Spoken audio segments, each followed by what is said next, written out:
അസ്സലാമു അലൈക്കും വറഹ്മത്തുള്ളാഹി വബറകാതുഹു. അൽഹംദുലില്ലാ അസ്സലാത്തു വസ്സലാമു അലാ റസൂലില്ലാ വഅലാ ആലിഹി വഅസ്ഹാബിഹി അജ്മഈൻ അമ്മാ ബഅദ്.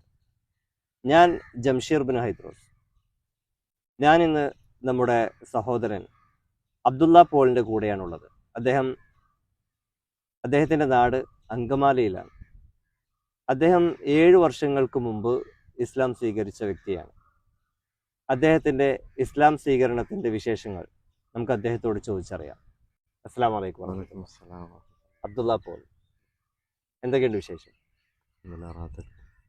അബ്ദുള്ള പോൾ, ഇസ്ലാമിലേക്ക് കടന്നു വരാനുള്ള ഒരു കാരണം, ആ സന്ദർഭം ഒന്ന് വിവരിക്കാം. ഞാൻ ആക്ച്വലി 7 വർഷം മുമ്പാണ് ഇസ്ലാം സ്വീകരിക്കുന്നത്.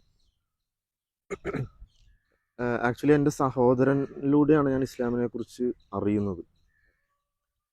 അതിനു മുമ്പ് എന്നെ സംബന്ധിച്ചിടത്തോളം എൻ്റെ വീടിൻ്റെ സാഹചര്യങ്ങളൊക്കെ വളരെ മുസ്ലിങ്ങളൊന്നും ഇല്ലാത്തൊരു സാഹചര്യത്തിലാണ് ഞാൻ വളർന്നു വരുന്നത്. ഇസ്ലാമിനെ കുറിച്ച് നമുക്ക് മീഡിയയിലൂടെയുള്ള അറിവുകളല്ലാതെ നമുക്ക് ഒരു മുസ്ലിമുമായിട്ടോ അല്ലെങ്കിൽ ഇസ്ലാമിക ജീവിതത്തെ അങ്ങനെ എക്സ്പീരിയൻസ് ചെയ്യാനുള്ളൊരു അവസരം കിട്ടിയിട്ടില്ല. അതുകൊണ്ട് തന്നെ എൻ്റെ സഹോദരനാണ് ആദ്യം ഇസ്ലാമിനെ കുറിച്ച് അദ്ദേഹം പഠിക്കുന്നത്. അപ്പോൾ അദ്ദേഹം പഠിക്കാനിടയായ ഒരു സാഹചര്യം എന്ന് പറഞ്ഞു കഴിഞ്ഞാൽ, ഞങ്ങൾ ചെറുപ്പം തൊട്ട് വളരെ ക്രിസ്തീയ വിശ്വാസത്തിലാണ് നമ്മുടെ ഫാമിലി നമ്മളെ വളർത്തിക്കൊണ്ടുവരുന്നത്. അപ്പോൾ അതുകൊണ്ട് തന്നെ ഈശോയെ നമ്മളൊരു ദൈവമായിട്ട് കണ്ടുകൊണ്ട് ഈശോയിലേക്ക് ജനങ്ങളെ ക്ഷണിക്കുമായിരുന്നു. ഈശോയെക്കുറിച്ചുള്ള പ്രബോധനങ്ങളൊക്കെ നമ്മൾ നടത്തുമായിരുന്നു. അങ്ങനെ എൻ്റെ സഹോദരൻ അദ്ദേഹത്തിൻ്റെ ഒരു സുഹൃത്തിനെ ഈശോയിലേക്ക് പ്രബോധനം ചെയ്യുന്നതിനിടെയാണ്, അദ്ദേഹം ആളൊരു മുസ്ലിമായിരുന്നു, ഈ ക്ഷണിക്കപ്പെട്ട ആള്. അങ്ങനെ അദ്ദേഹം എൻ്റെ സഹോദരനോട് പറഞ്ഞു, നിങ്ങൾ എന്തൊക്കെ പറഞ്ഞാലും ശരി, നിങ്ങൾ ചെയ്യുന്നത് ഏറ്റവും വലിയ തിന്മയാണ്, നിങ്ങൾ സൃഷ്ടാവിനെയല്ല ദൈവമായിട്ട് കണ്ടിരിക്കുന്നത് എന്ന രീതിയിലുള്ളൊരു സംസാരം അദ്ദേഹത്തിനുണ്ടായി. അപ്പം എൻ്റെ ചേട്ടനെ സംബന്ധിച്ചിടത്തോളം ആൾക്കിത് തീരെ അക്സെപ്റ്റ് ചെയ്യാൻ പറ്റിയില്ല. കാരണം ക്രിസ്ത്യാനിറ്റി എന്ന് പറയുന്ന ഒരു മതത്തെക്കുറിച്ച് നമുക്കറിയാമല്ലോ, ലോകത്തിലെ ഏറ്റവും കൂടുതൽ ആളുകൾ വിശ്വസിക്കുന്ന ഒരു മതമാണ്. മാത്രമല്ല എല്ലാവർക്കും വളരെ അക്സെപ്റ്റബിൾ ആയിട്ടുള്ള ഒരു മതമാണ്. ഇപ്പോൾ ക്രിസ്തീയ മതവിശ്വാസത്തിൻ്റെ പെരുന്നാളുകളൊക്കെ നടക്കുന്ന സമയത്ത് ഇപ്പോൾ നമ്മുടെ വീടിന് ചുറ്റും ഹൈന്ദവരുണ്ടെങ്കിൽ അവരും വന്ന് പങ്കെടുക്കും. ആർക്കും ഒരു എതിർപ്പില്ലാതെ വളരെ അക്സെപ്റ്റഡ്, അല്ലെങ്കിൽ ക്രിസ്ത്യാനിറ്റീനെ എല്ലാവരും ഒരു എതിർക്കുന്ന രീതിയിൽ കാണുന്നതായിട്ട് ഞാൻ എൻ്റെ ജീവിതത്തിൽ എക്സ്പീരിയൻസ് ചെയ്തിട്ടില്ല. അപ്പം അങ്ങനെയുള്ള സമയത്ത് ആദ്യമായിട്ടാണ് നിങ്ങൾ ചെയ്യുന്ന ഏറ്റവും വലിയ തിന്മയാണ്, അല്ലെങ്കിൽ നിങ്ങൾ ചെയ്യുന്നത് ശരിയല്ല എന്നുള്ളൊരു വാദം ആദ്യമായിട്ടാണ് എൻ്റെ സഹോദരനോട് ഒരാൾ നേരിട്ട് പറയുന്നത്. അപ്പം അങ്ങനെ ഒരു എക്സ്പീരിയൻസ് ആൾക്ക് അക്സെപ്റ്റ് ചെയ്യാൻ പറ്റാത്തതുകൊണ്ട് അദ്ദേഹം, എന്താണ് ഇസ്ലാം, നീ ഒരു മുസ്ലിം അല്ലേ, നിന്റെ മതം അല്ലെങ്കിൽ ഒരു മുസ്ലിമായ നീയാണോ എന്നോട് പറയുന്നത് എന്നൊരു രീതിയിൽ അദ്ദേഹം ഇസ്ലാമിനെ കുറിച്ച് പഠിക്കണം. അങ്ങനെ ഗ്രാജുവലി ഇസ്ലാമിനെ കുറിച്ച് ആള് വളരെ സ്വതന്ത്രമായിട്ട് എന്താണ് ഇസ്ലാം എന്ന്, ഇവൻ പറയുന്നതിന്റെ എന്തടിസ്ഥാനമാണ്, അല്ലെങ്കിൽ ഇവന്റെ മതത്തിന് എന്തടിസ്ഥാനമാണോ ഉള്ളത് എന്ന ഒരു നിലപാടിൽ അദ്ദേഹം പഠിക്കുന്നു. ഒരു വിമർശിക്കാനും കൂടി, തീർച്ചയായിട്ടും വിമർശിക്കാൻ വേണ്ടി തന്നെ, കൂടിയല്ല വിമർശിക്കാനാണ് അദ്ദേഹം പഠിക്കുന്നത്. കാരണം ഈ വ്യക്തിയോട് ഇങ്ങനെ ക്രിസ്ത്യാനിറ്റിയിലേക്ക് ക്ഷണിച്ചപ്പോഴാണല്ലോ ഇങ്ങനെ ഒരു ആർഗ്യുമെന്റ് കേൾക്കുന്നത്. അപ്പോൾ തീർച്ചയായിട്ടും അതിനെ വിമർശിക്കാന്നുള്ള ഉദ്ദേശത്തിൽ തന്നെ ഇസ്ലാമിനെ കുറിച്ച് പഠിക്കുന്നു. അദ്ദേഹത്തിന് ഇസ്ലാമിനെ കുറിച്ച് പഠിക്കും തോറും പല കാര്യങ്ങളിലും അദ്ദേഹത്തിന് ഇസ്ലാമിനെ അംഗീകരിക്കേണ്ടി വരുന്ന ഒരു സാഹചര്യത്തിലേക്ക് ആള് എത്തിച്ചേരുകയുണ്ടായി. അങ്ങനെ എന്താണ് ആ പ്രിസൈസ്ഡ് ഫാക്ടർ എന്ന് എനിക്ക് അറിയില്ല. പക്ഷെ ആള് ഗ്രാജുവലി കൂടുതലായിട്ട് ഇസ്ലാമിനെ കുറിച്ച് സംസാരിക്കുന്നു, വീട്ടിൽ സംസാരിക്കുന്നതായിട്ടും പതുക്കെ ആള് ഇസ്ലാമിനെ അക്സെപ്റ്റ് ചെയ്യല്ല, ഇസ്ലാമിക ആദർശങ്ങളെ ആൾക്ക് തള്ളിക്കളയാൻ പറ്റുന്നില്ല. ആ ഒരു അവസ്ഥയിലാണ് നിൽക്കുന്നത്. അങ്ങനെ നാളുകൾ കഴിഞ്ഞുപോയി. കുറച്ച് നാൾ കഴിഞ്ഞപ്പോൾ ആളുടെ പഠനം കൂടുന്തോറും, അല്ലെങ്കിൽ പഠനത്തിലേക്ക് ആള് മുന്നോട്ട് പോകുന്തോറും ആ ഇസ്ലാമികമായിട്ടുള്ള വിശ്വാസങ്ങളെ അക്സെപ്റ്റ് ചെയ്തുകൊണ്ടിരിക്കുന്ന ഒരു സാഹചര്യമാണ് ഉണ്ടായത്. അപ്പൊ അതിന്റെ കാരണങ്ങളിലേക്ക് പോകുന്നതിന് മുമ്പായിട്ട് അദ്ദേഹം ഇങ്ങനെ ഇസ്ലാം മതം ഇങ്ങനെ പഠനത്തിന് മുന്നോട്ട് പോകുന്ന സമയത്ത് ആളുടെ മുറിയിൽ നിന്നും ഒരു ഇസ്ലാമികമായിട്ടുള്ള ഒരു പുസ്തകം എൻ്റെ അമ്മയ്ക്ക് കിട്ടി. അപ്പോൾ ഇത് ഒരു വലിയ പ്രശ്നമായി. കാരണം എന്ന് വെച്ച് കഴിഞ്ഞാൽ നമ്മുടെ ചുറ്റുപാട് തന്നെ അങ്കമാലി അടുത്താണ് നമ്മുടെ സ്ഥലം. കുറച്ചുള്ളിലോട്ട് പോകണം. ആ പ്രദേശങ്ങളിലൊന്നും മുസ്ലിങ്ങളില്ല. അങ്ങനെയുള്ളൊരു സാഹചര്യത്തിൽ ഒരു ഇസ്ലാമിക പുസ്തകം വീട്ടിൽ നിന്ന് കിട്ടുക, അതും വളരെ ക്രിസ്തീയ വിശ്വാസത്തിൽ വളർന്നു വരുന്ന, അല്ലെങ്കിൽ അത്രയും ആഴത്തിൽ ക്രിസ്തീയ വിശ്വാസം പ്രാക്ടീസ് ചെയ്യുന്ന ഒരു ഫാമിലിയിൽ നിന്ന് ഇങ്ങനെയുള്ളൊരു അനുഭവം അവർക്ക് ഒട്ടും സഹിക്കാൻ പറ്റിയില്ല. അങ്ങനെ ആ സമയത്ത് എൻ്റെ സഹോദരൻ വീട്ടിൽ നിന്ന് നൈപുണ്യ എന്ന് പറഞ്ഞൊരു കോളേജിൽ പഠിച്ചുകൊണ്ടിരിക്കുകയാണ്. ഓക്കെ. ഞാൻ ആ സമയത്ത് പാലായിൽ ഒരു എഞ്ചിനീയറിംഗ് കോളേജിൽ എഞ്ചിനീയറിംഗ് പഠിച്ചുകൊണ്ടിരിക്കുകയാണ്. അപ്പോൾ അങ്ങനെയുള്ള ആ സമയത്ത് അപ്പോൾ അമ്മ എന്നെ വിളിക്കുന്നുണ്ട്. അപ്പോൾ ഞാൻ ആ സമയത്ത് ഞാൻ കോളേജിൽ പഠിക്കുന്ന സമയത്തും അവിടെ ജീസസ് യൂത്ത് എന്ന് പറയുന്ന സംഘടനയിലൊക്കെ കാര്യമായിട്ട് ഡീപ്പായിട്ട് പ്രവർത്തിക്കുന്നുണ്ട്. ജീസസ് യൂത്ത് എന്ന് പറയുന്നത് ഇതുപോലുള്ള ഒരു ക്രിസ്ത്യാനിറ്റിയിലേക്ക് ക്ഷണിക്കുന്ന ഒരു യുവാക്കളുടെ ഒരു സംഘടനയാണ്. അപ്പോൾ അവിടെ ഞാൻ അതിൽ പ്രവർത്തിക്കുന്നുണ്ട്.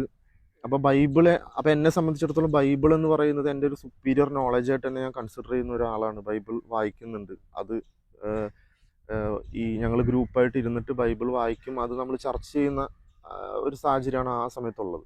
ഒരു സീരിയസ് സ്റ്റഡി നടത്തുന്നത്. തീർച്ചയായിട്ടും സീരിയസ് സ്റ്റഡി നടത്തുകയും എൻ്റെ പ്രായത്തിലുള്ളവരോടും എന്നേക്കാൾ പ്രായം കുറഞ്ഞവരോടും ഒക്കെ ബൈബിളിനെ കുറിച്ച് കൂടുതൽ പറഞ്ഞു കൊടുക്കുകയും അവരെ ബൈബിൾ വായിക്കാനും കൂടുതൽ പ്രോത്സാഹിപ്പിക്കുകയും ചെയ്യുന്ന രീതിയിൽ തന്നെയാണ് എൻ്റെ പ്രവർത്തനങ്ങൾ ഉണ്ടായിരുന്നത് കോളേജിൽ പഠിക്കുന്ന സമയത്ത്.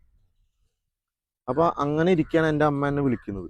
അമ്മ വിളിച്ചിട്ട് പറയാണ്, ചേട്ടൻ ഇങ്ങനൊരു പുസ്തകം കിട്ടി എന്നുള്ള രീതിയിൽ നീ ഒന്ന് സംസാരിക്കും എന്നുള്ള രീതിയിൽ എൻ്റെ അമ്മ എന്നെ വിളിക്കുകയാണ്. അങ്ങനെയാണ് ഞാൻ ആദ്യമായിട്ട് ഈ കോൺവെർസേഷനിലേക്ക് വരുന്നത്. അങ്ങനെ ഞാൻ ചേട്ടനോട് ചോദിച്ചു, ചേട്ടാ എന്താണ് ഇങ്ങനെ മമ്മി ഇങ്ങനെയൊക്കെ പറയണ്ടല്ലോ. അപ്പോൾ എൻ്റെ ചേട്ടനെ സംബന്ധിച്ചിടത്തോളം ആ സമയത്ത് എൻ്റെ ചേട്ടൻ്റെ ഒരു നിലപാടെന്ന് പറഞ്ഞു കഴിഞ്ഞാൽ ഞാൻ ആ സമയത്ത് വിളിക്കുന്ന സമയത്തൊക്കെ നീ എന്നെ ഇസ്ലാമിലേക്ക് ക്ഷണിക്കുന്ന ഒരു നിലപാടൊന്നുമല്ല. ആളുടെ ഒരു സ്റ്റാൻഡ് എന്ന് പറഞ്ഞു കഴിഞ്ഞാൽ നീ ഞാൻ എന്തായാലും ഒരു മുസ്ലിമാ അല്ലെങ്കിൽ ഇസ്ലാമിക വിശ്വാസമായിട്ട് മുന്നോട്ട് പോകാൻ തീരുമാനിക്കുന്നത്. അതുകൊണ്ട് ആളുടെ വിശ്വാസത്തെ ഡിഫെൻഡ് ചെയ്യാന്നുള്ളൊരു ഉദ്ദേശത്തിലാണ് ആൾ നിൽക്കുന്നത്. അത് ശരിയാണ്.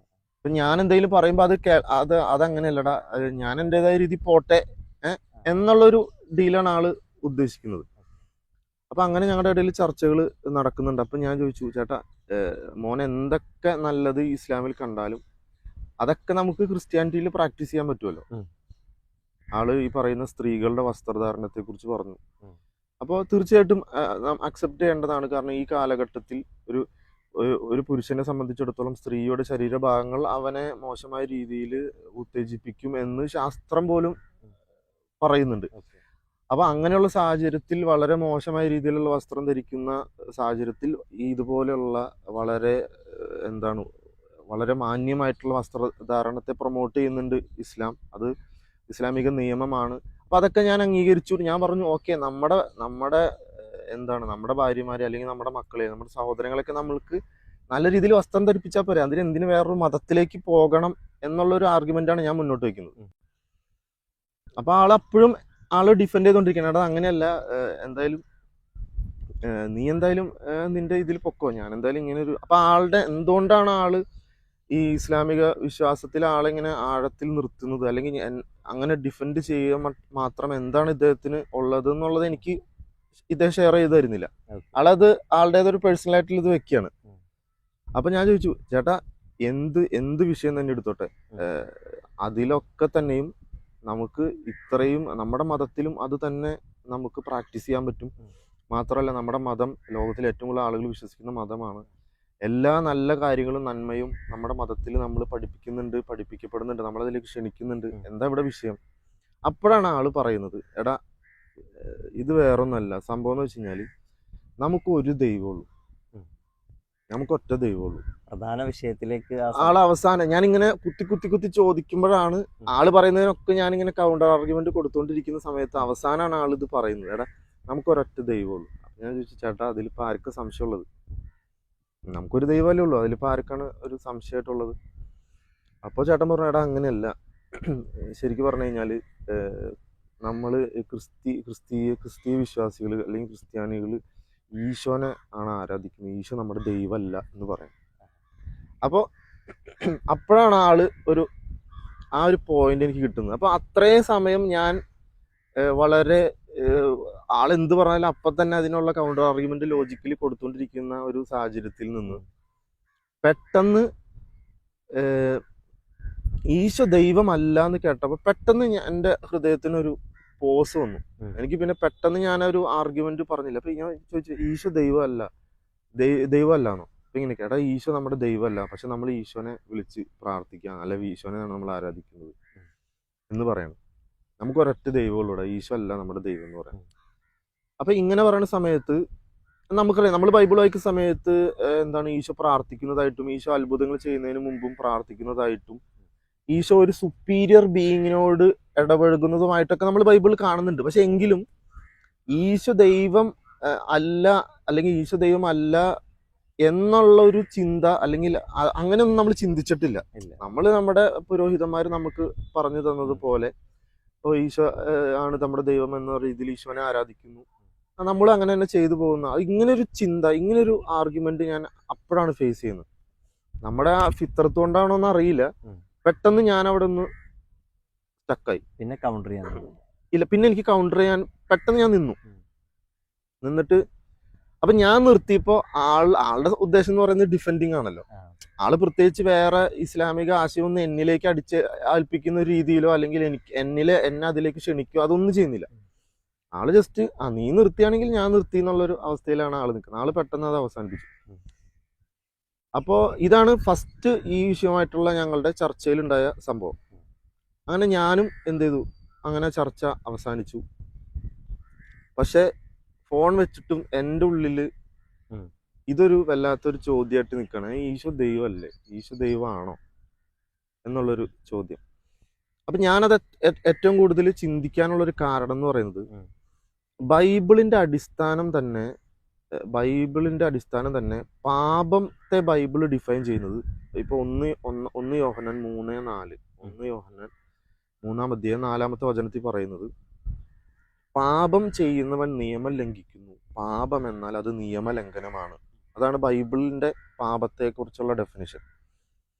അപ്പോൾ പാപം ചെയ്യുന്നവൻ നിയമം ലംഘിക്കുന്നു, പാപം എന്നാൽ നിയമലംഘനമാണ്. അപ്പൊ നിയമം എന്താണെന്നൊരു ചോദ്യമുണ്ട്. അത് നമ്മളൊക്കെ ചെറുപ്പത്തിൽ ഈ വേദ കാറ്റിസത്തിലൊക്കെ നമ്മൾ പഠിക്കുന്ന ഒരു വിഷയമാണ്.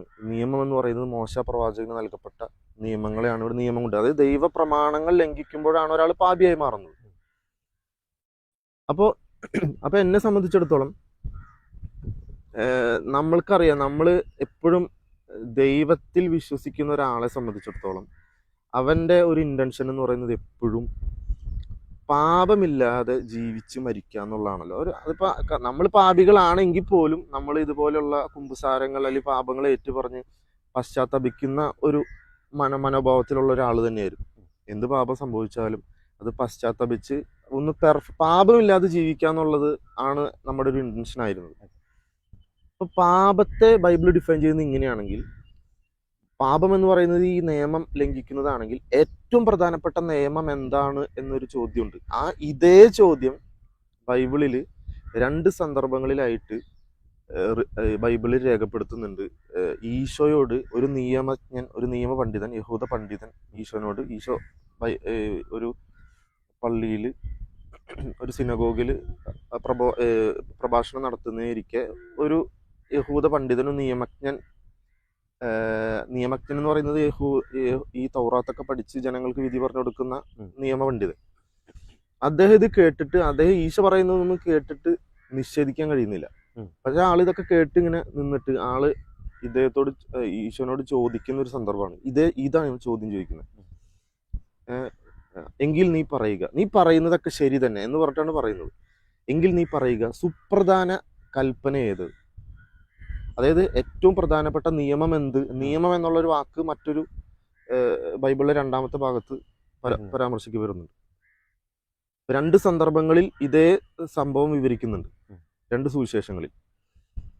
അപ്പോൾ ഈശോ ഏറ്റവും പ്രധാനപ്പെട്ട നിയമം ഏതാണ് എന്ന് ചോദിക്കുമ്പോൾ ഈശോ എഴുന്നേറ്റ് നിന്ന് പറയുന്നത്, ഇസ്രായേലെ കേട്ടുകൊള്ളുക, നിന്റെ ദൈവമായ കർത്താവ്, ഏക കർത്താവ്, അവനെ പൂർണ്ണ ഹൃദയത്തോടും പൂർണ്ണ ആത്മാവോടും പൂർണ്ണ മനസ്സോടും കൂടി സ്നേഹിക്കുക, ആരാധിക്കുക എന്നതാണ്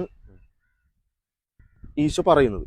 അപ്പൊ നിന്റെ ദൈവമായ കർത്താവ് ഏക കർത്താവ്. അപ്പൊ ഇത് നമ്മളൊക്കെ ചെറുപ്പത്തിൽ ഈ മോശ പ്രവാചകന് നൽകപ്പെട്ട 10 കൽപ്പനകൾ എന്ന് പറഞ്ഞിട്ട് നമ്മൾ പഠിക്കുന്നതാണ്. അതിൽ ഒന്നാമത്തെ കൽപ്പന നിന്റെ ദൈവമായ കർത്താവ് ഞാനാകുന്നു, ഞാനല്ലാതെ മറ്റൊരു ദൈവം നിനക്കുണ്ടാകരുത് എന്ന കൽപ്പനയാണ് ഒന്നാമത്തെ പ്രമാണം. ഈ കൽപ്പനയാണ് ഈശോ അവിടെ പറഞ്ഞത്. ദൈവമായ കർത്താവ് ഏകനാണ്, അവനെ മാത്രം പരിപൂർണമായി നമ്മൾ എന്ത് ചെയ്യണം, സ്നേഹിക്കണം എന്നുള്ള ഒരു ഒന്നാമത്തെ കൽപ്പന ഈശോ ചൂണ്ടിക്കാണിക്കുന്നു. അപ്പൊ ഏറ്റവും പ്രധാനപ്പെട്ട കൽപ്പന ഒന്നാമത്തെ കൽപ്പനയാണെങ്കിൽ അത് ദൈവം ഏകനാണ്, ഞാനല്ലാതെ മറ്റൊരു ദൈവം നിനക്കുണ്ടാകാൻ പാടില്ല എന്നതാണ് ആ കൽപ്പന. ഈ കൽപ്പന ഈ ബൈബിളിലെ ആദ്യ പുസ്തകങ്ങളിൽ, നിയമവർത്തന പുസ്തകങ്ങളിലൊക്കെ മോശ പ്രവാചകന് ഈ കൽപ്പന 10 കൽപ്പനകൾ എന്നൊക്കെ പറയുന്ന പുറപ്പാട് പുസ്തകത്തിൽ 20-ാമത്തെ അധ്യായത്തിൽ, നിയമവർത്തന പുസ്തകം 5-ാമത്തെ അധ്യായത്തിലും ഈ 2 ഭാഗങ്ങൾ ഇതേ സെയിം, അതായത് മോശ പ്രവാചകന് ഈ കൽപ്പന നൽകുന്ന വിശദീകരിക്കുന്നുണ്ട്. അപ്പൊ ഇതിൽ ആദ്യത്തെ കൽപ്പന ഈ കൽപ്പനയാകുമ്പോൾ ഇവിടെ നമ്മൾ പറഞ്ഞു പാപം എന്നത് നിയമലംഘനമാകുന്നു, പാപം എന്നാൽ അത് നിയമലംഘനമാണ് എന്ന് ബൈബിൾ പഠിപ്പിക്കുമ്പോൾ ഇവിടെ ഈശോ പറയുന്നു ഏറ്റവും പ്രധാനപ്പെട്ട കൽപ്പന എന്ന് പറയുന്നത് ഒന്നാമത്തെ നിയമം, ഏറ്റവും പ്രധാനപ്പെട്ട നിയമം, സുപ്രധാന നിയമം എന്നാണ് ചോദ്യം. എന്ന് പറഞ്ഞാൽ നമുക്കറിയാലോ, നല്ലത്, സുവിശേഷം, നല്ല വിശേഷം, സുപ്രധാന, ഏറ്റവും നല്ലതും ഏറ്റവും പ്രധാനപ്പെട്ടതുമായ നിയമം ഏതാണെന്ന് ചോദിക്കുമ്പോൾ ഒന്നാമത്തെ കൽപ്പനയായിട്ടുള്ള നിന്റെ ദൈവം കർത്താവ് ഞാനാകുന്നു, ഞാനല്ലാതെ മറ്റൊരു ദൈവം നിനക്ക് ഉണ്ടാകരുത് എന്ന കൽപ്പനയിലേക്ക് ഈശോ വിരൽ ചൂണ്ടാണ്. അപ്പോൾ എനിക്ക് മനസ്സിലായി, ആ ദൈവത്തെ മാത്രമേ നമ്മൾ ആരാധിക്കാൻ പാടുള്ളൂ എന്നതാണ് ഒന്നാമത്തെ കൽപ്പന. അപ്പൊ ഈശോ ദൈവമാണെങ്കിൽ ഇവിടെ ഒരു പ്രശ്നമില്ല. കാരണം ഇപ്പോൾ ഈ ഒന്നാമത്തെ പ്രമാണം അതാണെങ്കിൽ ഞാൻ ആ പ്രമാണം ലംഘിക്കുമ്പോൾ ഞാൻ ഏറ്റവും വലിയ തിന്മയിലേക്കാണ് പോകുന്നത്. കാരണം നിയമം ലംഘിക്കുന്നതാണ് തിന്മ എങ്കിൽ ഏറ്റവും പ്രധാനപ്പെട്ട നിയമം ലംഘിക്കുന്നവൻ ഏറ്റവും വലിയ തിന്മ ചെയ്യുന്നതാണ് ബൈബിളിന്റെ അടിസ്ഥാനത്തിൽ. അതോടുകൂടി അടിസ്ഥാനം നഷ്ടപ്പെടാണ്. അപ്പൊ ഞാൻ ചോദിച്ചു, ഓക്കെ, അപ്പൊ ഇവിടെ എനിക്ക് ഈശോ ദൈവമാണെന്ന് സ്ഥാപിച്ചാൽ പിന്നെ ഇവിടെ ഒന്നും വരുന്നില്ല. കാരണം ഞാൻ എൻ്റെ ദൈവത്തെ തന്നെയാണ് വിളിച്ച് പ്രാർത്ഥിക്കുന്നത് അല്ലെങ്കിൽ ആരാധിക്കുന്നത്. ഞാനപ്പോൾ ഈ പറയുന്ന പാപത്തിലേക്ക് ബൈബിൾ പഠിപ്പിക്കുന്ന ഒരു പാപിയായി തീരുന്നില്ല. അല്ലാത്ത പക്ഷം എന്നെ സംബന്ധിച്ചിടത്തോളം ഞാൻ ഏറ്റവും വലിയൊരു പാപിയായി തീരാണ് ബൈബിളിന്റെ അടിസ്ഥാനത്തിൽ നിന്നുകൊണ്ട്. കാരണം ബൈബിൾ പറഞ്ഞതുപോലെ പാപം എന്നാൽ നിയമലംഘനമാണ്, ഏറ്റവും പ്രധാനപ്പെട്ട നിയമം സൃഷ്ടാവിനെ മാത്രം ആരാധിക്കുക എന്നതാണെങ്കിൽ സൃഷ്ടാവല്ല ഈശോ എങ്കിൽ ഞാൻ ഏറ്റവും വലിയ പാപിയായി തീരാണ്. അപ്പോൾ എന്നെ സംബന്ധിച്ചിടത്തോളം ഞാൻ ബൈബിളിന് ഒരു സുപ്പീരിയർ നോളജ് ആയിട്ട് കണ്ടതുകൊണ്ട് തന്നെ ഇത് എനിക്ക് ഉറപ്പായിരുന്നു. അതായത് ഞാൻ ഇത് ഈശോ ദൈവമാണെന്ന് ഉറപ്പിക്കൽ എനിക്ക് ആവശ്യമായിരുന്നു. കാരണം എൻ്റെ വിശ്വാസം അത്രയും ഞാൻ ബൈബിളിനെ എന്ന ഫൗണ്ടേഷനിലാണ് അടിയുറപ്പിച്ചിരുന്നത്. പുരോഹിതന്മാർ ഞാൻ അവരെ പിൻപറ്റിയിരുന്നു എങ്കിലും ബൈബിളിനെ ഞാനൊരു സുപ്പീരിയർ നോളജ് ആയിട്ട് തന്നെ കണ്ടിരുന്നു. അപ്പോൾ എൻ്റെ അന്വേഷണം കുറച്ചുകൂടി അനിവാര്യമായി എന്നെ സംബന്ധിച്ചിടത്തോളം. അതുവരെ ഒരു പാരമ്പര്യ വിശ്വാസത്തിന്റെ ഇടയിലുള്ള ഒരു ആചാരാനുഷ്ഠാനങ്ങളായിരുന്നെങ്കിൽ അപ്പോൾ മുതൽ സീരിയസ് ആയിട്ടൊരു പഠനം അപ്പോഴും നമ്മൾ പഠിക്കുന്നുണ്ട്, ബൈബിൾ പഠിക്കുന്നുണ്ട്. പക്ഷെ ഇങ്ങനെയുള്ളൊരു ഒരു വിശകലനം നമുക്ക് നടത്തേണ്ടി വന്നിട്ടില്ല. കാരണം നമ്മൾ ബൈബിൾ പഠിക്കുന്നു, അതിനകത്തുള്ള നല്ല കാര്യങ്ങൾ ജനങ്ങളോട് ഷെയർ ചെയ്യുന്നു, അത് നമ്മുടെ ജീവിതത്തിൽ പ്രാവർത്തികമാക്കുന്നു എന്നല്ലാതെ ഇങ്ങനെ ഒരു ഫൗണ്ടേഷനെ ഉറപ്പിക്കേണ്ട ഒരു സാഹചര്യം ഉണ്ടാവുന്നത് ഇങ്ങനെ ഒരു ആർഗ്യുമെന്റ് കിട്ടുമ്പോഴാണ്. അപ്പൊ അങ്ങനെ ഞാൻ എന്ത് ചെയ്തു, അപ്പൊ എനിക്ക് എൻ്റെ ഉറക്കം നഷ്ടപ്പെട്ടിരിക്കുന്ന സാഹചര്യമാണ്. കാരണം ഇത് നമ്മുടെ വിശ്വാസത്തിന്റെ അടിസ്ഥാനമാണല്ലോ, അടിത്തറയിലാണ് ഒരു ആർഗ്യുമെന്റ് വന്ന് കിടക്കുന്നത്. അപ്പൊ ഞാൻ എന്ത് ചെയ്തു, ഞാൻ ഈശോ എന്താ പറയണേ എന്നുള്ളത് അറിയാം എന്നുള്ള നിലപാട് തന്നെ സ്വീകരിച്ചിട്ട് ബൈബിൾ ഈ പുതിയ നിയമത്തെ വാക്കെടുത്ത് പരിശോധിക്കാൻ തുടങ്ങി. ബൈബിളിൽ എന്താണ് ഈശോ എന്താണ് പറയുന്നത്, ഈശോ തന്നെ ദൈവമായിട്ടാണ് സ്ഥാപിക്കുന്നതെങ്കിൽ പിന്നെ എന്നെ സംബന്ധിച്ചിടത്തോളം ഞാൻ പിന്നെ വേറെ ഒന്നിലേക്ക് ശ്രദ്ധിക്കില്ല. കാരണം എന്നെ സംബന്ധിച്ചിടത്തോളം അന്നത്തെ തെളിവ് എനിക്ക് ബൈബിളാണ്. ബൈബിൾ എനിക്ക് ഖുർആനിൽ ഇങ്ങനെ പറയുന്നു എന്നുള്ള എന്ത് ആർഗ്യുമെന്റ് അതിലേക്ക് ചിന്തിച്ചു പോലുമില്ല. അങ്ങനെ ഒരു ആർഗ്യുമെന്റ് വന്നാൽ തന്നെയും എന്നെ സംബന്ധിച്ചിടത്തോളം ഖുർആൻ എനിക്ക് തെളിവല്ല, അക്സെപ്റ്റബിൾ അല്ല. അപ്പൊ നമുക്ക് അങ്ങനെ അതിലേക്ക് ഒരു ശ്രദ്ധ പോലും വരുന്നില്ല. പക്ഷെ അപ്പൊ ബൈബിൾ എന്താ പറയുന്നതെന്നുള്ള ഒരു മാത്രം അതിൽ മാത്രം ആയതുകൊണ്ട് തന്നെ ബൈബിളിൽ ഞാൻ ഇങ്ങനെ ഓരോ വാക്കുകൾ എടുത്ത് അത്രയും സൂക്ഷ്മമായിട്ട് സിൻസിയർ ആയിട്ട് വളരെ ആത്മാർത്ഥമായിട്ട് തന്നെയാണ് പരിശോധിക്കുന്നത്. അപ്പൊ ബൈബിളിനെ സംബന്ധിച്ചിടത്തോളം ബൈബിളിൽ ഈ തഫ്സീറുകളിൽ അല്ലെങ്കിൽ സാഹചര്യ സന്ദർഭങ്ങൾ വെച്ചിട്ട് അല്ലെങ്കിൽ അതിൻ്റെ ഏത് സാഹചര്യത്തിൽ അത് എഴുതപ്പെട്ടു അങ്ങനെയല്ല, ഒരു ഹിസ്റ്ററി, ഈശോയുടെ ഒരു ഹിസ്റ്ററി പോലെയുള്ള ഒരു പുസ്തകങ്ങളാണ് ഈ സുവിശേഷങ്ങൾ കൊണ്ട് ഉദ്ദേശിക്കുന്നത്, ഈശോന്റെ ഒരു ചരിത്രം പോലെ. അപ്പോൾ ഈ ചരിത്രത്തിൽ നമ്മൾ പരിശോധിക്കുമ്പോൾ സാഹചര്യം വ്യക്തമല്ലാത്തത് കൊണ്ട് തന്നെ ഏതൊരു ബൈബിൾ വചനത്തെയും പല രീതിക്ക് നമുക്ക് മനസ്സിലാക്കാം. ഇപ്പൊ നമ്മൾ ഇപ്പോൾ ഒരു ഉദാഹരണം, കോണ്ടെക്സ്റ്റ് ക്ലിയർ അല്ലെങ്കിൽ നമുക്ക് പല രീതിയിലും കാര്യങ്ങളെ മനസ്സിലാക്കാൻ പറ്റും. ഇപ്പോൾ ഒരു ഉദാഹരണം ഞാൻ ഇക്കോട് പറയാം, ഓക്കെ ഞാൻ ഇക്കയ്ക്ക് കാണിച്ചു തരാം എന്ന് പറയാം.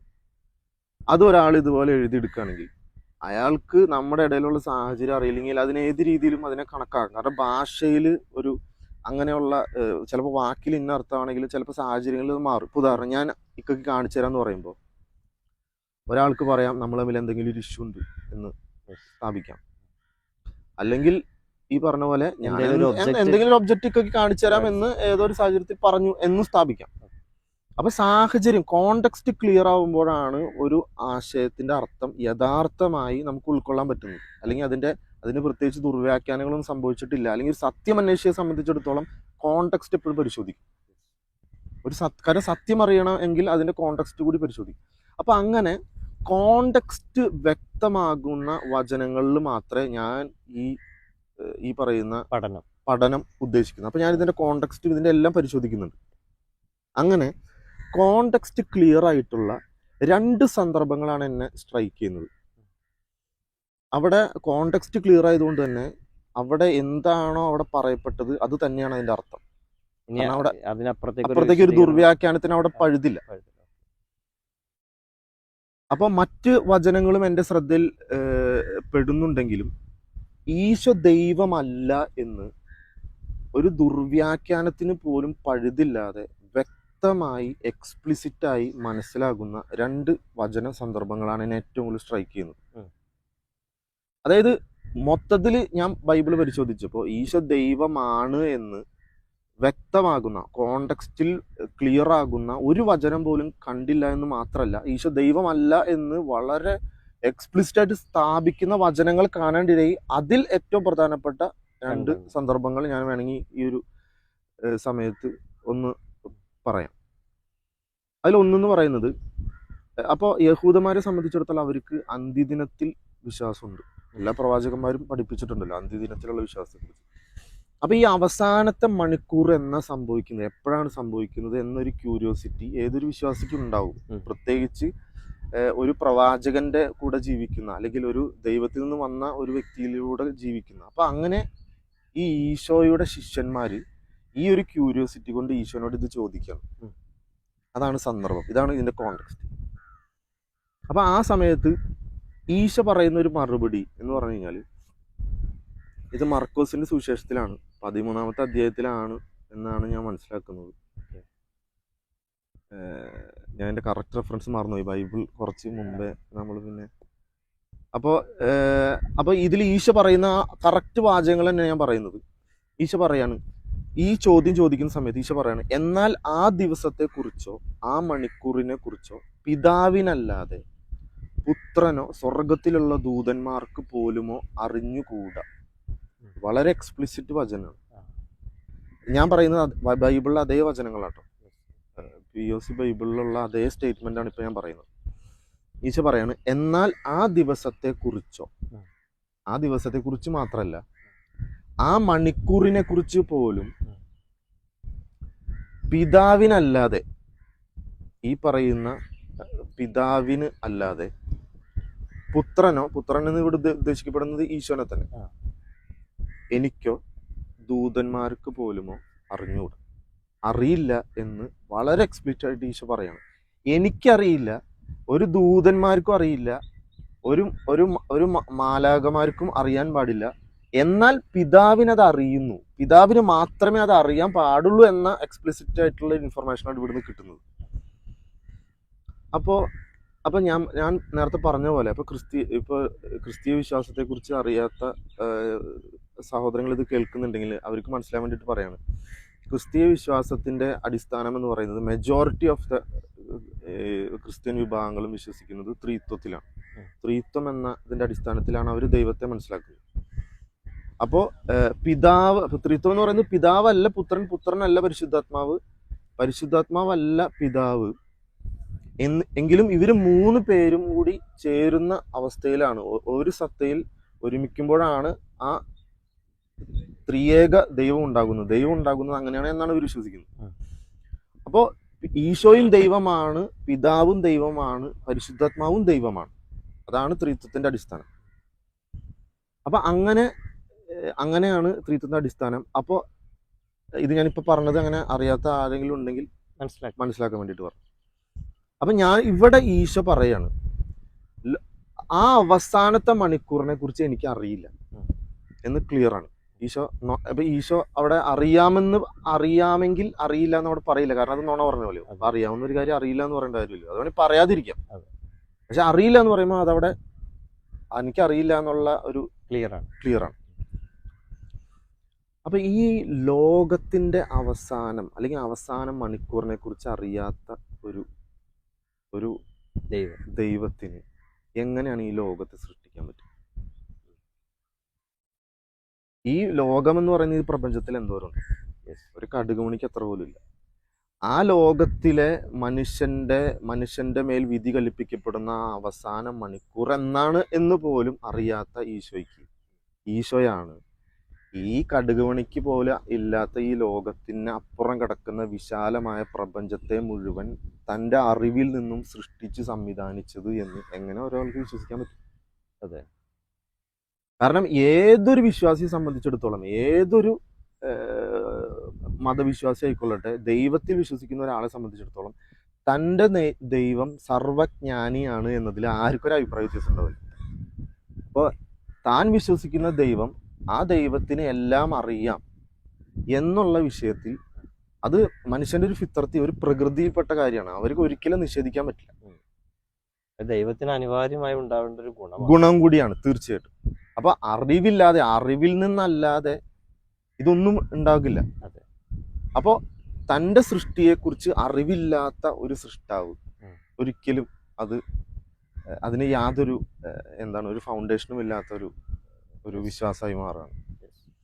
അപ്പൊ മറ്റ് സന്ദർഭങ്ങൾ ഈശോ തന്നെ പറയുന്നുണ്ട്, ഓക്കെ നിങ്ങളുടെ ദൈവവും എൻ്റെ ദൈവവും എന്ന് പറയുന്നത് പിതാവിന്റെ ദൈവം എന്ന് ഈശോ തന്നെ ലിറ്ററലി പറയുന്നൊക്കെ ഉണ്ട്. പക്ഷെ ആ വചനങ്ങളൊക്കെ ഞാൻ കാണുന്നുണ്ട്. അപ്പോഴെനിക്ക് ഈ പറയുന്ന സംശയങ്ങൾ ഉണ്ടാകുന്നുണ്ടെങ്കിലും ഈ വചനത്തിലൂടെയാണ്, ഈ സന്ദർഭത്തിലൂടെയാണ്, ഇവിടെ കോണ്ടെക്സ്റ്റ് ക്ലിയർ ആണ്, ഇവിടെ വേറൊരു ദുർവ്യാഖ്യാനത്തിനും പഴുതില്ല. വളരെ എക്സ്പ്ലിസിറ്റ് ആയിട്ട് എനിക്ക് ഈ അന്ത്യദിനത്തെക്കുറിച്ച് അറിയില്ല, അവസാന മണിക്കൂറിനെ കുറിച്ച് അറിയില്ല എന്ന് പറയുമ്പോൾ തൻ്റെ സൃഷ്ടിയെക്കുറിച്ച് അറിവില്ല, ഈശോയ്ക്ക് അറിവില്ല എന്ന് കേട്ടപ്പോൾ എന്നെ സംബന്ധിച്ചിടത്തോളം ഈശോ ദൈവമല്ല എന്നുള്ളതിനൊരു വളരെ സ്ട്രോങ് ആർഗ്യുമെൻ്റാണ് എനിക്കത് കിട്ടിയത്. അപ്പോൾ എന്നെ അത് വല്ലാതെ കൺഫ്യൂസ് ചെയ്യുന്ന ഒരു സാഹചര്യം ആണ് ആ സമയത്ത് ഉണ്ടായത്. പിന്നീട് ഇതുപോലൊരു സാഹചര്യം വ്യക്തമാകുന്ന മറ്റൊരു സന്ദർഭം ഈശോന്റെ മരണത്തിന് ശേഷം ഈശോന്റെ ശിഷ്യന്മാരുടെ ഇടയിൽ സംഭവിക്കുന്നു, അല്ലെങ്കിൽ ഈശോന്റെ മരണത്തിന് ശേഷം ഈശോന്റെ ശിഷ്യന്മാർ നടത്തിയ പ്രവർത്തനങ്ങളുമായി ബന്ധപ്പെട്ട് എഴുതപ്പെട്ട പുസ്തകമാണ് അപ്പസ്തോല പ്രവർത്തനങ്ങൾ. അപ്പസ്തോലന്മാരെന്ന് ഉദ്ദേശിക്കുന്നത് ഈശോയുടെ ശിഷ്യന്മാരെയാണ്. അപ്പൊ ആ പുസ്തകത്തിലും ഇതുപോലെ വളരെ എക്സ്പ്ലിസിറ്റ് ആയിട്ട് വേറെ ഒരു ദുർവ്യാഖ്യാനത്തിനും പഴുതില്ലാത്തന്നോണം ഒരു സന്ദർഭം എൻ്റെ ശ്രദ്ധയിൽ പിന്നെയും പെടുന്നു. അപ്പൊ ഇവിടെ ഈശോ തന്നെ പറയുന്ന ഒരു സാഹചര്യം ഇവിടെ ക്ലിയർ ആയിട്ട് മനസ്സിലാകുന്നു. 2, ഈശോന്റെ ശിഷ്യൻ പത്രോസ്ലിയ എന്ന് പറയുന്നത് ക്രിസ്തീയ സഭയെ സംബന്ധിച്ചിടത്തോളം, റോമൻ കാത്തലിക്സിനെ സംബന്ധിച്ചിടത്തോളം അവരുടെ ഫസ്റ്റ് മാർപ്പാപ്പയാണ്. ഈശോ ഏറ്റവും കൂടുതൽ സ്നേഹിച്ച ശിഷ്യനായിട്ട് നമ്മൾ ചെറുപ്പത്തിലൊക്കെ പഠിക്കുന്ന ശിഷ്യനാണ് ഈ പത്രോസ്ലിഹ. അപ്പൊ ഈ പത്രോസ്ലിഹ അതുപോലെ തന്നെ യോഹന്നാൻ സ്ലിഹ ഈശോന്റെ 2 പ്രധാനപ്പെട്ട ശിഷ്യന്മാരാണ്.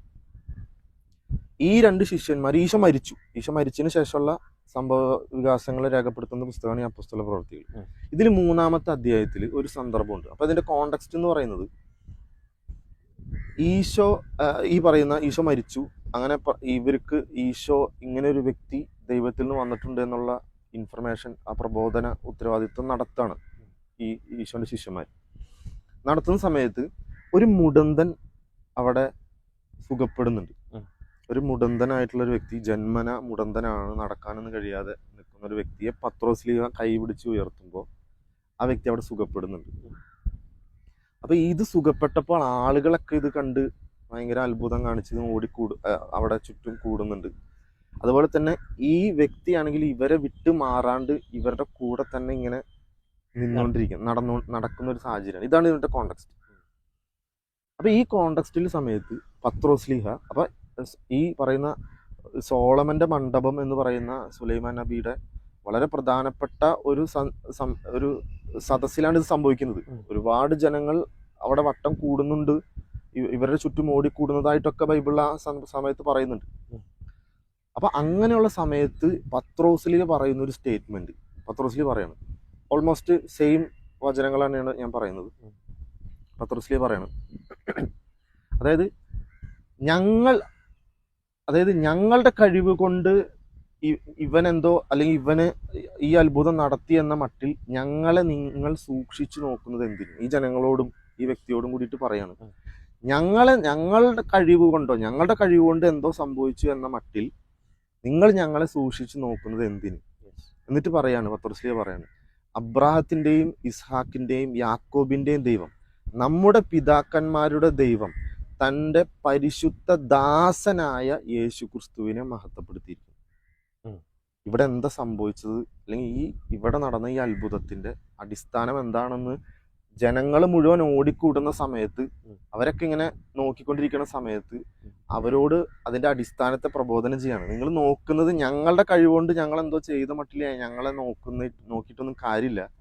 ഇവിടെ സംഭവിച്ചത് എന്ന് പറയുന്നത് അബ്രഹാത്തിന്റെയും ഇസാക്കിന്റെയും യാക്കോബിന്റെയും ദൈവം തൻ്റെ പരിശുദ്ധ ദാസനായ യേശു ക്രിസ്തുവിനെ മഹത്വപ്പെടുത്തിയിരിക്കും.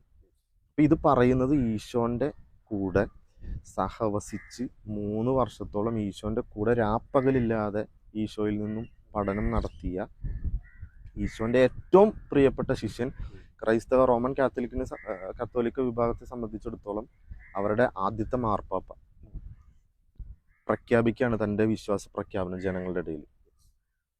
ഞാൻ നോക്കിയപ്പോൾ ഇവിടെ നമ്മൾ മനസ്സിലാക്കേണ്ട ഒരു വിഷയം എന്ന് വെച്ച് കഴിഞ്ഞാൽ, ബൈബിളിൽ കുറെ ഉപമകൾ വെച്ചിട്ട് ഈശോ സംസാരിക്കുന്ന സാഹചര്യങ്ങളാണ്. അപ്പൊ ഈ ഉപമയിൽ വളരെ പ്രധാനപ്പെട്ട രണ്ട് വാക്കുകളാണ് ദാസനും യജമാനനും. ദാസനും യജമാനനുമായി ബന്ധപ്പെട്ട് ഒരുപാട് ഉപമകൾ ബൈബിളിൽ കാണാൻ പറ്റും. അപ്പോൾ ദാസൻ എന്ന് പറയുന്നത് അല്ല യജമാനൻ, യജമാനനല്ല ദാസൻ. യജമാനെ സംബന്ധിച്ചിടത്തോളം ആ യജമാനനെ സേവിക്കുന്ന ഒരു വ്യക്തിയാണ് ദാസൻ എന്ന് ബൈബിളിലെ സകല ഉപമകളിൽ. ദാസൻ എന്ന് എവിടെയൊക്കെ പരാമർശിച്ചിട്ടുണ്ടോ അവിടുത്തെ ഉപമകളുടെ ഒക്കെ കോണ്ടെക്സ്റ്റ് പരിശോധിച്ചാൽ മനസ്സിലാവും, തൻ്റെ യജമാനനെ സേവിക്കുന്ന ഒരു വ്യക്തിയാണ് ഈ ദാസൻ എന്നുകൊണ്ട് ഉദ്ദേശിക്കുന്നത്. അപ്പൊ ഇവിടെ പത്രോസ്ലീഹ പ്രഖ്യാപിക്കുകയാണ്, ഈ ജനങ്ങളൊക്കെ ഓടിക്കൂടുന്ന സമയത്താണെന്ന് ആലോചിക്കണം. അപ്പൊ ആലോചിക്കുക, ഈ ജനങ്ങളൊക്കെ ഓടിക്കൂടുന്ന സമയത്ത് ഈ ഈശോ എന്ന ദൈവം ഇവിടെ വന്നിട്ടുണ്ട് എന്ന് ഈശോനെ ദൈവമായിട്ട് ഹൈലൈറ്റ് ചെയ്യാൻ കിട്ടിയ ഏറ്റവും വലിയ അവസരം ആണ്, പ്രബോധനത്തിന് പറ്റിയ അവസരമാണ്. ആളുകൾ, അതും സോളമന്റെ മണ്ഡപം എന്ന് പറയുന്നത് ഇവരെ സംബന്ധിച്ചിടത്തോളം ഒഫീഷ്യൽ ഒരു സ്ഥലമാണ്. സോളമൻ പ്രവാചകന്റെ അദ്ദേഹം ഉണ്ടാക്കിയ മണ്ഡപം. അപ്പൊ അവിടെയാണ് ജനങ്ങൾ ഓടിക്കൂടി നിൽക്കുന്നത്. ഇത്രയും വലിയൊരു അത്ഭുതം അവിടെ നടന്നിട്ടുണ്ട്. അപ്പൊ ജനങ്ങളൊക്കെ കാതോർത്തിരിക്കുകയാണ്, ഇവരെന്താ പറയുന്നത്, സ്തബ്ധരായിട്ട് നിൽക്കണം. ആ സമയത്താണ് ഇവിടെ പ്രഖ്യാപനം നടക്കുന്നത്. എന്ത്? അബ്രഹാത്തിന്റെയും ഇസഹാക്കിന്റെയും യാക്കോബിന്റെയും ദൈവം, നമ്മുടെ പിതാക്കന്മാരുടെ ദൈവം തൻ്റെ പരിശുദ്ധ ദാസനായ യേശു ക്രിസ്തുവിനെ മഹത്വപ്പെടുത്തിയിരിക്കുന്നു.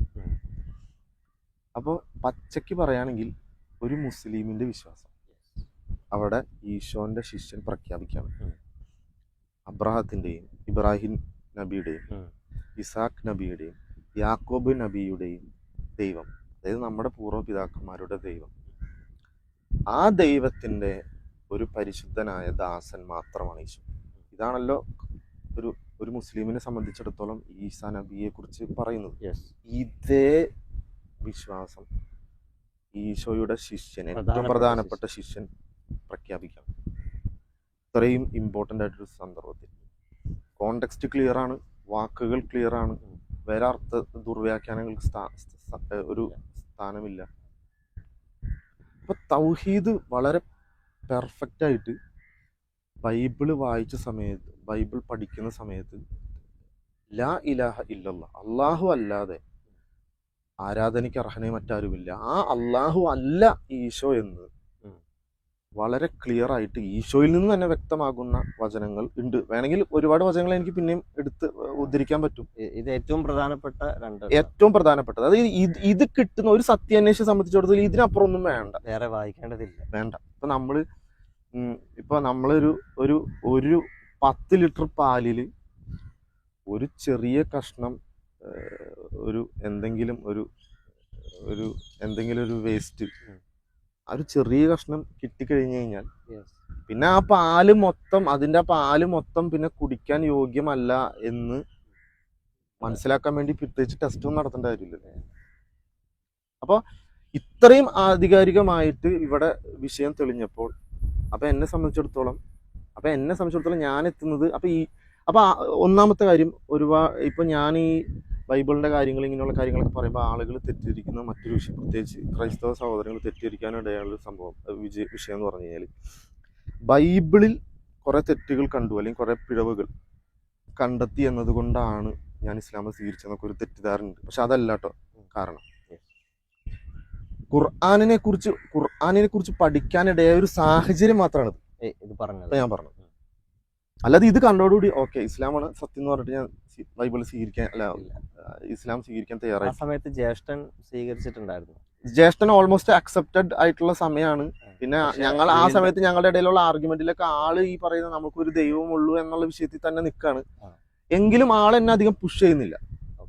ഞാനിത് പഠിക്കണം അല്ലെങ്കിൽ നീ ഇത് മനസ്സിലാക്കണം എന്നുള്ള രീതിയിലൊന്നും പുഷ് ചെയ്യുന്നില്ല. പക്ഷെ ഇവിടെ നമുക്കൊരു ദൈവമുള്ളൂ എന്നുള്ള ഒരു പ്രബോധനം അവിടെ നടക്കുന്നുണ്ട്. അല്ലാതെ നീ ഇസ്ലാമിനെ കുറിച്ച് പഠിക്കണം എന്നുള്ളൊരു പുഷ് എനിക്ക് വരുന്നില്ല അദ്ദേഹത്തിന്. പക്ഷെ ഇതെന്റെ ഒരു ഉറപ്പിന് വേണ്ടിയിട്ടാണ് ഞാൻ പഠനം നടത്തുന്നത്, ഈ ഒരു ആർഗ്യുമെന്റ് വന്നപ്പോൾ. അപ്പൊ അങ്ങനെ എനിക്ക് ബൈബിൾ പരിശോധിച്ചപ്പോൾ മനസ്സിലായി, ഈശോ അല്ല പിതാവ്. പിതാവ് ദൈവമാണെങ്കിൽ ഈശോ ദൈവമല്ല. ഈശോ ദൈവത്തിന്റെ ഒരു പരിശുദ്ധനായ ദാസൻ. ആ ദൈവത്തോട് പ്രാർത്ഥിച്ച് അത്ഭുതങ്ങൾ നടത്തിയപ്പോഴും ദൈവത്തോട് ഇപ്പൊ മോശ പ്രവാചകൻ അത്ഭുതം നടത്തി, ചെറിയ അത്ഭുതമാണ് നടത്തിയത്. ഇപ്പൊ നമ്മളൊരു കടലിന്റെ തീരത്താണ്. കടലിലേക്ക് നോക്കിയാൽ തന്നെ നമുക്കറിയാം എത്ര വിശാലമാണ് ഈ കടൽ. ആ കടലും പിളർത്തി അതിന് നടുക്ക് മോശ പ്രവാചകന്റെ അനുയായികൾക്ക് കടന്നു പോകാൻ മാത്രം ഒരു അത്ഭുതം മോശ പ്രവാചകൻ നടത്തിയിട്ടുണ്ട്. അപ്പൊ അത്രയും വലിയൊരു അത്ഭുതം നടത്തിയപ്പോഴും മോശ പ്രവാചകൻ ദൈവത്തോട് പ്രാർത്ഥിച്ച് ചെയ്യുന്നത് പോലെ തന്നെ ഈശോ പ്രാർത്ഥിക്കുന്നു. ദൈവം അവിടെ പ്രവർത്തനം, ഇപ്പൊ പത്രോസിലെ പറഞ്ഞ പോലെ തന്റെ പരിശുദ്ധ ദാസനെ മഹത്വപ്പെടുത്തുന്നു. പരിശുദ്ധ ദാസന്മാരെ ദൈവം മഹത്വപ്പെടുത്തുന്നതാണ് അവരിലൂടെ നടക്കുന്ന കറാമത്ത് പ്രവർത്തനങ്ങൾ. അപ്പൊ അങ്ങനെയാണ് ഇതിന്റെ വസ്തുത. ഇപ്പൊ തൗഹീദ് എനിക്ക് ഏകദേശം 1 മാസം കൊണ്ട് തന്നെ ബൈബിളിന്റെ പഠനത്തിലേക്ക് മനസ്സിലായി. പക്ഷെ അഷ്ഹദു അല്ലാ ഇലാഹ ഇല്ലല്ലാഹ്, അതായത് അള്ളാഹു അല്ലാതെ ആരാധനയ്ക്ക് അർഹൻ, കാരണം സൃഷ്ടാവ് അള്ളാഹു ആണെങ്കിൽ ഇപ്പൊ അള്ളാഹ് എന്ന് പറയുന്നത് നമ്മൾ ഉദ്ദേശിക്കുന്നത്, അള്ളാഹു നമ്മൾ വിളിക്കുമ്പോൾ ഉദ്ദേശിക്കുന്നത്, ഇപ്പൊ ആ മുസ്ലിങ്ങളായിട്ട് സഹോദരങ്ങൾ ഉണ്ടെങ്കിൽ അവർക്ക് മനസ്സിലാക്കാൻ വേണ്ടിയിട്ട് പറയാം. കാരണം എനിക്കുണ്ടായ ഒരു ഡൗട്ടായിരുന്നു, അള്ളാഹ് എന്ന് വിളിക്കുമ്പോൾ ഏതോ ഒരു അറബികളുടെ ഏതോ ഒരു ദൈവത്തെയാണോ അല്ലെങ്കിൽ മുസ്ലിങ്ങളുടെ മാത്രമുള്ള ഒരു ദൈവത്തെയാണോ ഉദ്ദേശിക്കുന്നത് എന്നൊക്കെ ആളുകൾ തെറ്റിദ്ധരിക്കാം. അള്ളാഹ് എന്നതുകൊണ്ട് ഉദ്ദേശിക്കുന്നത് അറബിയിൽ യഥാർത്ഥ ദൈവത്തിന് വിളിക്കുന്ന ഒരു അഡ്ജക്റ്റീവാണ് ശരിക്കും അള്ളാഹ് എന്ന് പറയും. ഒരു ഉദാഹരണം എന്ന് പറയുന്നത്, ഇപ്പോൾ ഒരു വിഭാഗം ആളുകൾ ഇവിടെ നിൽക്കുന്നുണ്ട്, അവരിൽ ഒരാൾക്ക് മാത്രം നല്ല പൊക്കമുണ്ട്. അപ്പം അങ്ങനെയാണെങ്കിൽ ഞാൻ ആ പൊക്കമുള്ളവൻ ഇങ്ങോട്ട് വന്നതെന്ന് പറഞ്ഞു കഴിഞ്ഞാൽ ഒരാൾ ഇങ്ങോട്ട് വരുള്ളൂ. അതൊരു ആ പൊക്കമുള്ള ആളുടെ ഒരു സവിശേഷതയാണത്, പൊക്കം. അപ്പൊ ആ പൊക്കമുള്ള ആള് എന്ന് പറയുമ്പോൾ അതിപ്പോ ഞാൻ ഇങ്ങനെ ചൂണ്ടിയാലും ആ ചൂണ്ടലൊന്നും ഇങ്ങോട്ട് മാറിയാലും ആ പൊക്കമുള്ള ആളായിരിക്കും വരിക എന്ന് പറയുന്ന പോലെ അള്ളാഹ് എന്ന് പറയുന്ന ഈ സവിശേഷ നാമത്തെ എന്ന് ഉദ്ദേശിക്കുന്നത് യഥാർത്ഥ ആരാധനയ്ക്ക് അർഹൻ. ഇപ്പൊ അറബി വാക്കുകൾക്ക് തന്നെ മലയാളത്തിൽ ഒറ്റ വാക്കുകൊണ്ട് നമുക്കിത് തർജ്ജിമ ചെയ്യാൻ പറ്റുന്നില്ല. നമ്മൾ അറബി പഠിക്കുമ്പോൾ നമുക്ക് മനസ്സിലാവും ഓരോ വാക്കുകൾ തന്നെയും ഭയങ്കര വിശദീകരണങ്ങൾ തരും നമുക്ക്. അപ്പൊ അള്ളാഹ് എന്ന് പറയുമ്പോൾ ആരാധനയ്ക്ക് അർഹൻ, യഥാർത്ഥ ആരാധ്യൻ എന്ന ഒരു ആണ്. യഥാർത്ഥ ആരാധ്യൻ ആരാണ്? ഈ പ്രപഞ്ചത്തെ മുഴുവൻ സൃഷ്ടിച്ചവൻ ആരാണോ അവനിലേക്കാണ് ആ വിളി പോകുന്നത്. അവൻ ഒരാളെ ഉള്ളൂ എന്നുള്ളത് നമുക്കറിയാം. അപ്പോൾ ആ സൃഷ്ടാവിലേക്ക് മാത്രമാണ് ഈ അള്ളാഹ് എന്നതുകൊണ്ട് വിളിക്കുമ്പോൾ ഉദ്ദേശിക്കപ്പെടുന്നത്. അതാരും ആ മുസ്ലിങ്ങളെ സഹോദരങ്ങൾ കേൾക്കുന്നുണ്ടെങ്കിൽ അത് തെറ്റിദ്ധരിക്കപ്പെടേണ്ടതില്ല എന്നുള്ളത് എനിക്ക് പറഞ്ഞു. അപ്പോൾ ഞാൻ പറഞ്ഞു വന്നത്, അപ്പോൾ എനിക്ക് വല്ലാത്ത ഈ ലാ ഇലാഹ ഇല്ലല്ലാ എന്നുള്ള ഒരു മാസം കൊണ്ട് എനിക്ക് മനസ്സിലായി. അത് ബൈബിളിൽ നിന്ന് തന്നെ മനസ്സിലായി. ആ സമയത്ത് എനിക്ക് അങ്ങടേക്ക് ഖുർആനിലേക്കോ അല്ലെങ്കിൽ ഇസ്ലാമിക വിശ്വാസത്തെ എന്താണെന്നോ ഞാൻ പഠിക്കാനോ അങ്ങടേക്ക് തിരിഞ്ഞു നോക്കാൻ പോയിട്ടില്ല. പക്ഷെ എന്നെ സംബന്ധിച്ചിടത്തോളം 23 വയസ്സിലാണ് ഞാൻ ഇസ്ലാം സ്വീകരിക്കുന്നത്. 23 വർഷവും എനിക്കറിയാത്ത ഒരു വസ്തുത, ഒരു ഫാക്ട്, ഈശോ ദൈവമല്ല എന്നുള്ളൊരു വസ്തുത, ഇതെനിക്ക് പറഞ്ഞു തരുന്നത് ഖുർആനാണ്. അതായത് എൻ്റെ സഹോദരനാണ് പറഞ്ഞു തരുന്നെങ്കിലും അദ്ദേഹത്തിൻ്റെ സോഴ്സ് എന്ന് പറയുന്നത് ആധികാരികമായിട്ട് ഖുർആനാണ്. ഖുർആൻ വളരെ ക്ലിയറാണ്. മെസ്സിഹ് തന്നെയാണ് അള്ളാഹു എന്ന് വിശ്വസിച്ചവർ തീർച്ചയായും വഴിപടച്ചിരിക്കുന്നു. വളരെ ക്ലിയർ ആയിട്ടുള്ള ഈശോ അല്ല സൃഷ്ടാവായ അള്ളാഹു എന്ന് വളരെ എക്സ്പ്ലിസിറ്റ് ആയിട്ട് ഖുർആൻ പ്രതിപാദിക്കുന്നുണ്ട്. അതുപോലെ തന്നെ ത്രീത്വത്തെക്കുറിച്ച് വളരെ ക്ലിയർ ആയിട്ട് 3ഓളം സന്ദർഭങ്ങളിൽ ഖുർആൻ പറയുന്നുണ്ട്.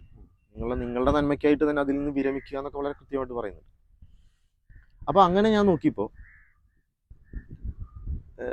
23 വർഷം എനിക്കറിയാത്ത ഈ വസ്തുത, സത്യം എനിക്ക് പറഞ്ഞു തരുന്നത് ഖുർആനാണ്. അല്ലെങ്കിൽ എനിക്ക് ആ ഇൻഫർമേഷനിലേക്ക് എൻ്റെ സഹോദരനെ ചിന്തിപ്പിച്ചത് ഖുർആനാണ്. അപ്പോൾ എൻ്റെ ഉള്ളിലൊരു ക്യൂരിയോസിറ്റി, ഖുർആൻ ഇനി എന്തൊക്കെയായിരിക്കും ഇനി പറഞ്ഞിട്ടുണ്ടാവുക? പറഞ്ഞത് ഞാനിവിടെ ഒരു മാസത്തെ തലപുകഞ്ഞുള്ള പരിശോധനയിൽ അതിൽ വസ്തുത ഉണ്ടെന്ന് എനിക്ക് മനസ്സിലായി. അപ്പോൾ ഇനിയും ഖുർആൻ പറയുന്നതിൽ എന്തെങ്കിലും വസ്തുതകൾ ഉണ്ടോ, ഇനി എന്തൊക്കെയാണ് ഖുർആൻ പറയുന്നത് എന്ന് അറിയാൻ ഉള്ള ഒരു ക്യൂരിയോസിറ്റി ഉണ്ടായി. അങ്ങനെയാണ് ഖുർആനിലേക്കുള്ള എൻ്റെ പഠനം വരുന്നത്.